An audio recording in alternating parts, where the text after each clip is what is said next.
it's 6:15. I hope everyone can hear me. Welcome to this meeting. Anyone, well, the councillors and members of the public, I have to alert you to the fact that the meeting is being recorded. It's a recording by a member in the role of a member of the public by Cllr Wilson. Any member of the public can object to being recorded. Councillors obviously can't. But just to say, it isn't the council's recording. So, first of all, we've got the minutes of the last town meeting, which was held last year on April 10th, 2024. Councillors obviously had a chance to look at this,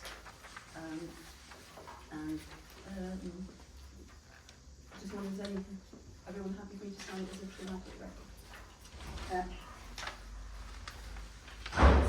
Right, I'll do that later. Thank you. Right. Reading. Second item, let's see, the second item is the Mayor's report. A full report is available on your seats. Council obviously had a chance to look at the report.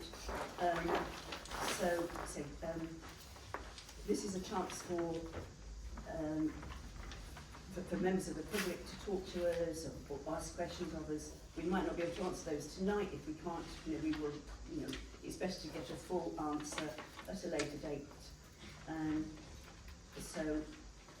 Obviously anyone is welcome to come along to any of our full monthly meetings. They're held in the town hall offices, town council offices at 6:15 on the second Wednesday of each month.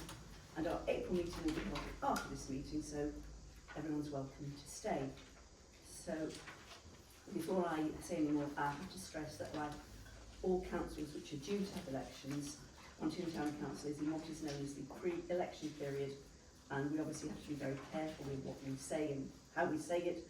And this period exists, as people probably realise, so no councillor can be seen to be trying to influence anyone's voting decision. So this has been my second year as Mayor, supported by Alan Hall as the Deputy, thank you Alan, and the 10 other councillors.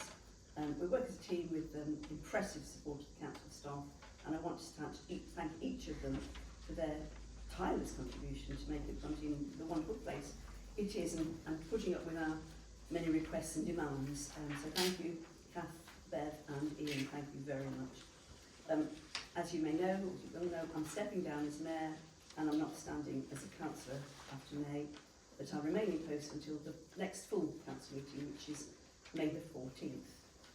I've been a town councillor for 8 years, and now with 2 small grandchildren and a new husband and a fair few other changes in my life, I've got a lot of new demands on my time, but it has been a privilege to serve and to be involved in decision making in Ponteland. One of my last duties will be on the 80th anniversary of the Day on Thursday, May the 8th, when we hope as many people as possible will gather on Cllr Green at 6 p.m. Organising events such as this are just one of the many responsibilities of the Town Council. Other tasks include maintaining Ponteland Park, looking after the play areas, managing the allotments and looking after the public toilets. The Town Council gets regular praise for these facilities, also receives huge praise for the stunning year-round planting, and I want to thank our projects officer, who's here tonight, and the council contractors for their hard work, which is there for everyone to see. And just for a taste of all they do and achieve, please take a look at the area near the main street bus stop, in front of the Peel Tower, and pause for a wine and Coates garden, beside the former Barclays Bank, and I'm sure you'll be impressed. And special praise must go to Councillor Greenwell for her time and dedication leading the Environment Working Party. Thank you, Christine. Organising the Remembrance Parade is another task of the Council, and I'm particularly proud to have helped to produce the stunning poppy displays, which can be seen in November. And recently I've spent hours checking and repairing the poppies in a rather gloomy storage cupboard that our project officer likes to hide in. So please don't be kidded that the life of a mayor or a councillor is glamorous. Most households in and around Ponteland receive a copy of News and Views every month, and the Town Council is part of the editorial group which scrutinises scrutinises and supports this excellent application. The Town Council has a wide range of committees, subcommittees and working groups, and I want to thank the chairs and the teams who give up so much of their own time. These include the Environment Working Party, Highways Working Party, the Planning Committee. The Town Council is preparing an amended neighbourhood plan, and special thanks to Councillor Johnson and the Planning Committee for the many hours they've already spent on this. I must stress, and people probably will realise this, that as a Town Council we can only comment on applications and decision making. It is the role of Northumberland County Council.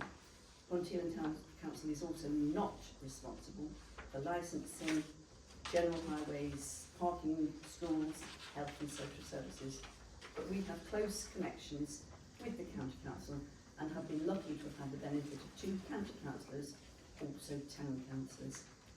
Please note that any county council concern can and should be reported on Northumberland County Council's Fix My Street, where the reports of all the issues and people can receive updates.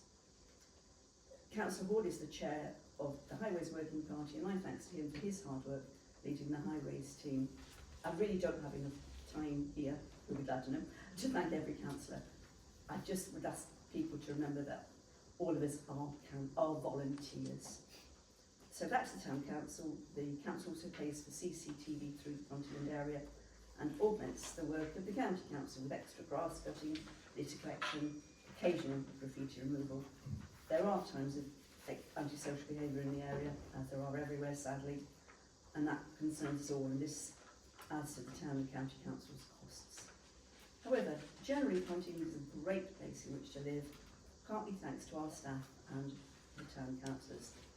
But enough from me. If you want to know more, please read our annual report, and there will be an opportunity for questions after our next agenda item, which is item 3. Pause for finding notes. So, being a town councillor and mayor for 2 years has helped me to realise how many kind and generous and unsung heroes Ponteland is fortunate to have. Since 1997, Ponteland Town Council has put the spotlight on one and occasionally 2 very special citizens who've quietly, not always quietly, and voluntarily worked to improve the lives of the people in our community, everyone in our community. This year's award is going to Dave Taylor, known simply to many as Dave the Fridge. Dave lives in Darrasford. So Dave lives in Darrasford and he's raised more than £30,000 that I can find, probably a lot more, for charity, and he continues to give his time and energy to the community. For example, by acting as the Lord Mayor of Ponteland at Club 41's wheelbarrow race on New Year's Day this year, and he's agreed to act as Ponteland's town crier. Oh yay! It's very enthusiastic.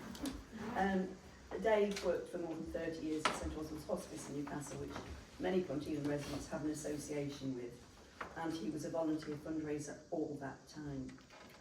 The fundraising manager, Danielle, who some of us will know, has said of him, David, which gives you a Sunday name. I know she does. David worked within the kitchen team as a senior chef and was a great support to patients and their families during his role. I'm a fundraiser at St Oswald's and I've heard him praising the hospice. He's also engaged, so Danielle said, he's also engaged in many events and campaigns, challenge events for his passion, and he took on many, including Coast to Coast Cycle, National Three Peaks, and even trekking to the Mount of Kilimanjaro. However, he's most famous for his participation in the Great North Run. He was the original fridge man, carrying his fridge or a kitchen sink on his back while partaking in such challenges as the Ponteland Wheelbarrow Race. David's contribution to hospice and the community were recognised by his colleagues, volunteers and those who knew him when he was nominated and selected to carry an Olympic torch in 2012. Dave now works with his wife Jill in Darrasford, and he continues his voluntary work with the hospice and this community. So, Dave, we all thank you. So could we have a round of applause?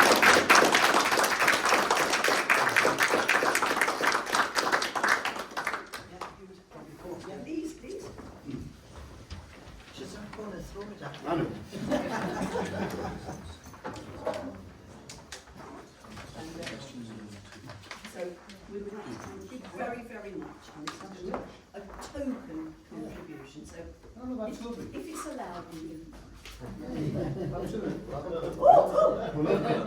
definitely. We go back.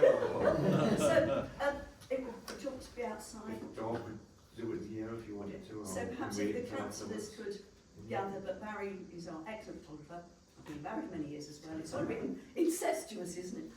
So I'd like as many councillors as possible, please. Right. Could I just say a word quickly? Oh, yes, Yeah. and if you might go on the photo, please. Okay. All right. If Dave would like to say a word. Well, I'll just say thank you to Karen and everyone in Ponteland. I mean, I'm passionate about Ponteland and Garrison. I love it. Everyone that knows me knows my infectious passion for this place. I'm lucky enough now to have a dog walking business, so I'm out and about all the time. But to take part in the wheelbarrow race and to do the old starting and finishing with a bell, that was just like great. There had to come a time where I had to pack in running with the fridge on me back because my knees and back, you know, they wouldn't take much more. And now I'm going to do the town crier. Wow, that is right up my street. So I'm sure everyone will be able to hear us in Ponteland when I do the town crier thing. So thank you very much, everyone. And again, for everyone that so supports St Oswald's, it was 30 years of my life I spent there, and it's such a great place. And you know, Danielle and the fundraisers, all the volunteers, it's special, and I could not stop continuing to support St Oswald's. So thanks to everybody. And it means a lot to me to get this award because I love Pont, I love Darras. Thanks everyone.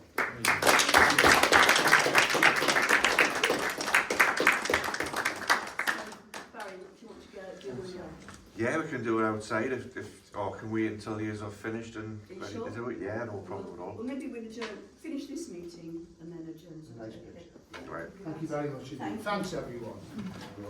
You're very welcome. Thank you very much everybody.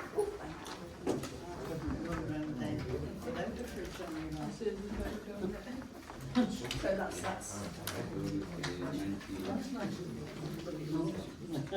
so now, excuse me, so the next bit, excuse me, will be the public questions. Obviously if anybody has questions, we'll try our best to answer them. We've got chairs of committees and things who might provide an answer.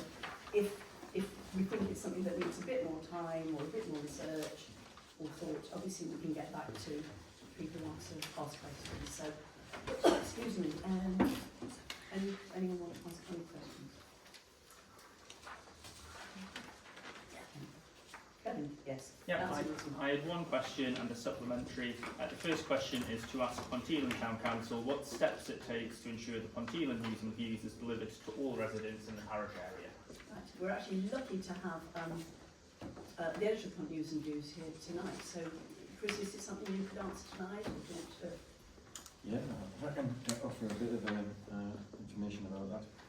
So obviously the magazine's been going for a lot of years. It's actually got its 20th anniversary in October. I was very young when I started it. We all were. And we have had a number of distribution companies during that period. I think we've possibly had 4. And the reason for changing those distribution companies were down to poor performance. It is a difficult area, distribution, because it's not a particularly well paid job. It's hard to get good people. And we used to measure it in a number of ways in the early days of the magazine, including really doing straw polls and meetings and things and finding out. And I remember when we used our first distribution company, which was a big company in Gateshead, we were recording figures at around 75%. Now, we're, as I say, probably on our 4th distributor now, and I think we're getting a good service. And what I can say, and I had a look today and I've got some examples, whenever a question is asked, there tends to be an answer. And there's a range of reasons it can be. It can be a message saying no unaddressed mail. Another recent one was a letterbox was absolutely random. They physically couldn't get it in. We had a recent inquiry about the new estate on the former police headquarters, Jameson Fields. Now, I wasn't actually aware of this, but there's a private street of 9 houses on there, and the distributors were stopped by one of the residents from actually distributing on the street. So my suggestion on that one, which is just ongoing, is we contact all of the residents and find out, you know, because someone might have been not speaking on behalf of all of them, saying they didn't want that. Another issue can be building works, when they're ongoing. You know, the avenue in Medburn was one when, you know, it was just difficult to access. So all I would say is, whenever I'm made aware of a missed address, I take it up to the distributor, and they invariably have an answer, an explanation, because they take notes on it.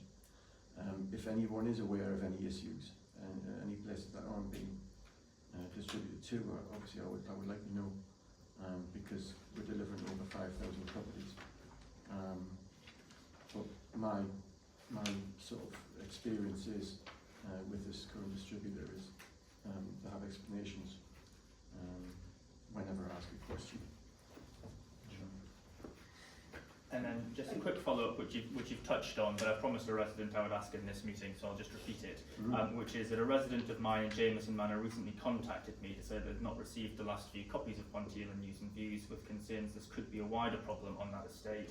If residents who want to receive the Ponteland News and Views notice that they're not receiving it, what is the sort of preferred course of action for residents to raise that? Is it best for them to contact the office or their ward councillor, or do you have an email address that you're comfortable sharing for people to Well, the magazine's got an email address right through it, so they can do direct or via the town council. You know, from Bevel, contact me and tell me. But I would urge that, because I don't know unless I'm told. Yeah. I mean, we have over many years I've been involved. You know, people have contacted, and the council has contacted you, or I know when I've had odd meetings with you. Not odd meetings, but meetings with you. You've talked about particular residents and things. So it'll always be an ongoing issue, because we've always got new people coming in and everything. But the real email's addressed very clearly and Indeed, yeah. And one thing I will say is it's in a way a victim of its own success, because people want to receive it, and if they don't receive it, they complain. Yeah. And I think that's a really positive sign. Yeah. And also, I've got a growing database, which I'm always building on, which is partly linked to the advertising recruitment side. Over 1,000 at the moment, 1,040. And I had a look at the last email out for the last issue, the current issue, and the open rate was 54%. That's pretty strong, that, for an email going out. Yeah. And we also promote it, obviously, on the town council website, but via social media, on the local groups that are well populated, have thousands of followers. So we promote individual articles, etc. And you get you get a lot of positive response that way as well. Great. Happy with that, thanks. Yeah. Thank you, Chris. Any other questions? No. Right. So what we're going to do is we after this meeting we've got the April meeting. So we're going to have a comfort break anyway, and Barry's going to perform magic. Make me look.